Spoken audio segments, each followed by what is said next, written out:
forget what you think you know about America's wealth. Its roots go deeper than just slavery. Behind the surface were chilling baby farms hidden in plain view. The antebellum era in American history held a dark and terrifying truth. Much of the nation's economy thrived on slavery and turning people into possessions. But by the early 1800s, the transatlantic slave trade faced growing resistance. Bringing in new slaves from Africa was no longer possible for many empires, so cruelty took another path. Today, we uncover the horrifying reality of human breeding, farms in antebellum America.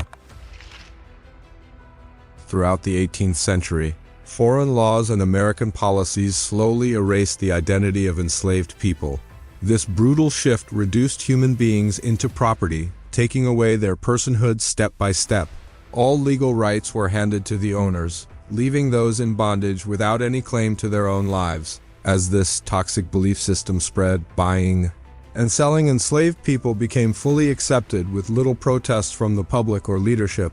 Don't be misled, banning slave imports to the U.S. wasn't an act of mercy. The powerful leaders made that clear. President Thomas Jefferson, a well-known slaveholder, fathered 6 children with an enslaved woman, Sally Hemings. He understood exactly how vital slavery was to the Southern economy.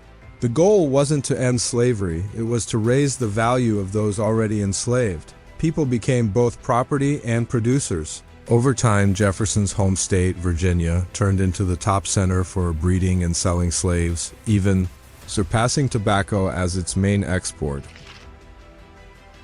As the 1800s began, Britain was moving to shut down the transatlantic slave trade. William Wilberforce, along with Quakers and evangelicals, helped form a committee to end the trade. By 1807, Britain's Parliament passed the Slave Trade Act. This shift added pressure to stop slavery in America as well. But in the U.S., profits from slave labor were soaring. Sugarcane, cotton, and rice, especially in the Deep South and Western territories, were so profitable they became tools of political power. Before the Civil War, the term King Cotton was used proudly by slave states to show how they dominated. Cotton production, unlike the abolitionist North, the wealth from cotton made Southern states so bold, they believed the North would never dare go to war. Yet, in the strange timeline of U.S. history, just as slave labor became more valuable than ever, Congress and President Thomas Jefferson backed a move to stop importing new slaves. From 1808, bringing slaves into America was officially banned right when the cotton gin was invented and demand for labor exploded. The 1808 Prohibition Act worked like a shield for the internal slave market. Slaveholders pushed harder, coldly referring to their forced breeding programs as a natural increase, ignoring the violence and control behind it in a disturbing twist. Enslaved black women in America became one of the few groups to receive free medical care, possibly the first.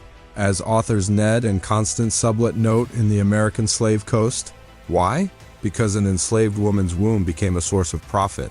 Her ability to give birth was seen as her most valuable trait. Home medical guides began to spread, aimed at helping enslaved women survive childbirth once ignored because every baby was considered property. Enslaved women were expected to bear 4 to 5 children. The high death rate among slaves made this forced breeding even more urgent. Good breeding stock was a horrific but common term used when selling a woman. Many women were repeatedly traded and given false promises. Some were told they'd gain freedom if they had 15 children. The heartbreaking truth is that girls as young as 12 or 13 were forced into pregnancy. Her child was torn from her arms and sold into slavery. Under this system, people were treated like property. The cruelty behind it was absolute evil. Enslaved women frequently began having children as early as 13. It was frighteningly common for them to have 4 or 5 pregnancies before reaching 20. Women forced to breed faced constant put at risk. The slave market had no qualms about selling pregnant women. Many saw a female slave's life as a harsh cycle of abuse, pregnancy, and childbirth, with barely any time to heal, often just weeks before becoming pregnant once more. Many accounts reveal masters and slave owners fathering children with enslaved women. With no rights and no means to resist, this system of forced childbearing can only be called rape. Breeding farms gave white owners illegal protection, while their black victims had no rights at all. Sexual abuse was only punished. if a black man harmed a white woman. Slave stories show it was common for owners to control every aspect of their slaves' sexual lives. Arranged marriages and forced pairings were central to the breeding system. When people were treated as property, their reproduction was managed much like livestock. Slave testimonies often mention stockmen. Overseeing this cruel process, stockmen were male slaves brought to farms specifically to impregnate female slaves. This practice of bringing in bucks became common. Slave owners aimed to produce as many strong workers as possible for hard labor. A well-known study by economist Richard Such examined Virginia farms in 1860 and found something shocking. The ratio of female to male slaves was about 2 to 1. The study revealed women outnumbered men by an astonishing 300,000, purely to sustain the horrific breeding industry. Deep-rooted racist beliefs led many owners to justify forcing themselves on slaves. Ignoring the widespread abuse on breeding farms, white owners believed their will outweighed a black person's rights. How slaves faced the greatest danger of rape from their masters. In one tragic reality, many mothers hid their children from the master's wife, fearing she'd recognize the father in the child's face. Harriet Jacobs, a house slave from North Carolina, shared that her master fathered at least 11 children with enslaved women.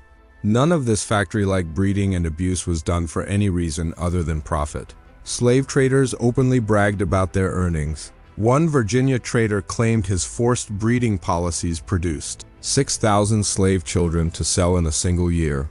Thomas Jefferson reportedly boasted that Virginia's wealth grew by 4% each year just from the births of enslaved children. Once people were treated as property, the industry grew rapidly. By the mid-1800s, the Southern slave trade was worth about $4 billion, a staggering figure that surpassed the national income in gold, silver, and even the value of Southern farmland. Slave owners made enslaved people more valuable than they ever imagined.